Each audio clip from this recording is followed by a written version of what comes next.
5. klas okuwçy paktygy bilecekmiş. Türklerin 5. klas okuwçysyna bir nemek onu elbäbe pul berip saklaýarlar. Annejim de babajym bolşup.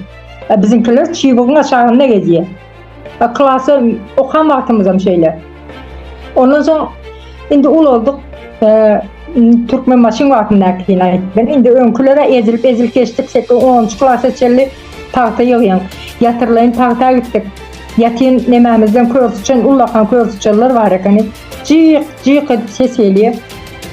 İzimizden çörek bar ýa, çöregimizi goýup gidýäs. Akşam gelsem çöreklerin ýüzi sıçanyk goýar. Şondan bıçak bilen kesip aýryp ýedik. Suwa düşecek olsan bir kaladovka var. Ýatyrlaýyn paktagysyň suwa düşmelidirsiň. Kaladovka var, gyzar bolup, şoňa 2-3 gyz bolup baryp üstümizden goýup suwdy ulakan gazanda da suw gyzdyrýar da. Kirimiz hem ýuwmaly, akşam işden